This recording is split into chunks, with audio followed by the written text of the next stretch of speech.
안녕하십니까? 인성과 논술 5번째 이야기입니다. 좋은 인성은 논리에 어긋남이 없어야 하고 논리는 좋은 인성에 어긋남이 없어야 합니다.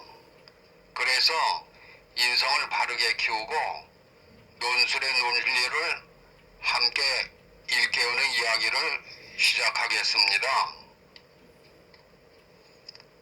오늘 5번째 이야기에서는 생각하고 행동하는 과정에서 생기는 중간 차원의 문제에 대해서 알아보겠습니다. 생각과 행동은 인성의 기본 요소입니다.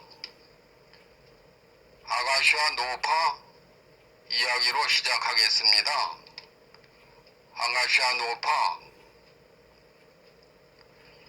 코비는 그해져서 생각하는 사람의 7가지 습관에서 사람들이 사회 현상을 개인에 따라 다르게 지각한다는 사실을 찾아냈습니다.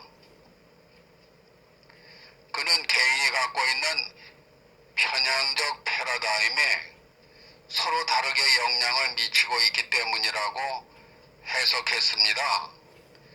사람들은 그림과 같은 아가시와 노파의 그림이 합성된 그림을 보면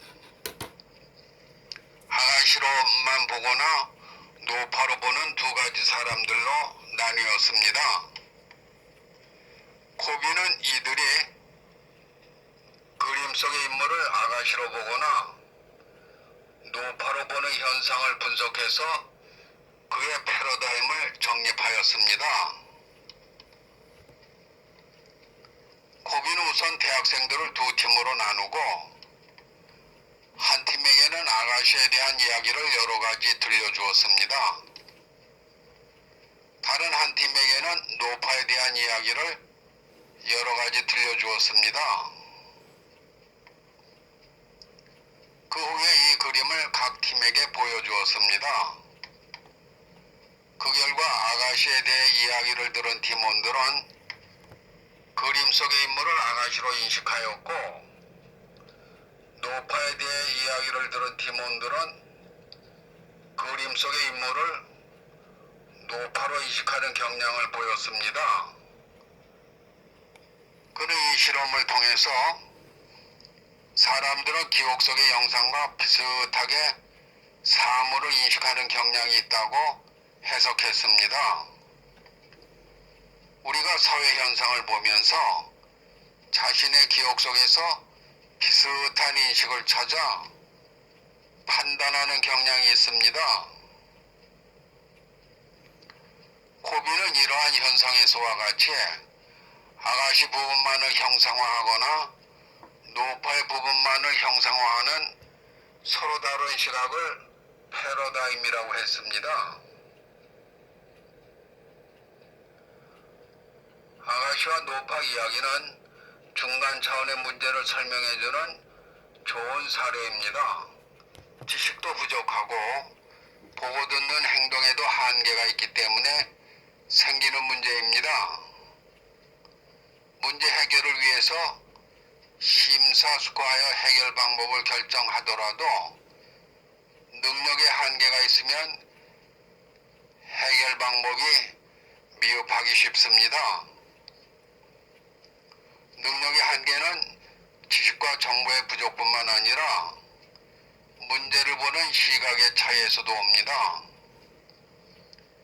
아는 만큼 보이고 보이는 범위 안에서 판단하면 해결 방법이 어긋날 수 있습니다. 지식의 한계와 편견을 드러낼 수 있습니다. 그러한 지식이나 경험이 하나의 패러다임으로 굳어지면 그에 따라 보고 생각하고 판단하게 됩니다. 이러한 경향은 가치 선택에 영향을 줍니다. 이는 사회적 발달 단계에도 다르게 나타납니다. 신 중심에서 국왕 중심의 가치 선택으로, 국왕 중심에서 시민 집단의 가치 선택으로, 시민 중심에서 전문가 중심의 가치 선택으로, 그리고 개인 중심의 가치 선택으로 옮겨가고 있습니다. 가치는 그 시대의 패러다임에 따라 선택에 영향을 받습니다. 예를 들어 70년대 이후 미국 사회에서는 개인 중심의 가치가 크게 중시되었습니다. 그래서 개인이나 집단이나 가진 자들의 횡포를 부리면 이를 참지 못하고 크게 도전하는 경향을 보였습니다. 우리 사회도 이 현상이 80년대 이후에 나타났습니다. 시대적 패러다임이 지식의 한계와 편견에도 영향을 미칩니다. 이러한 인식적인 생각과 행동의 한계를 극복해야 합니다. 오늘 5번째 이야기에서는 인성의 기본 요소인 생각과 행동에 대해서 알아보았습니다. 생각하고 행동하는 과정에서 생길 수 있는 3가지 차원의 문제 가운데 중간 차원의 문제에 대해서 알아보았습니다. 이제 아가시아 노파의 이야기 줄거리를 대화와 토론의 6단계에 따라 다시 발표해 봅시다. 친구들의 이야기를 경청하고 좋은 점을 찾아서 칭찬하고 격려하는 일이 중요합니다. 그리고 편견을 극복하자라는 제목으로 논술문이나 간단한 글을 써봅시다. 논술의 6단계를 소제목으로 삼아 글의 요점을 친구들과 함께 적어보고 줄거리를 정리합시다. 논술문을 조별로 함께 쓰고 완성되면 그 줄거리를 함께 읽고 느낌도 이야기해 봅시다. 오늘 5번째 이야기에서는 생각하고 행동하는 과정에서 생길 수 있는 3가지 차원의 문제 가운데 중간 차원의 문제에 대해서 알아보았습니다. 오늘 5번째 이야기를 마치겠습니다. 감사합니다. 안녕히 계십시오.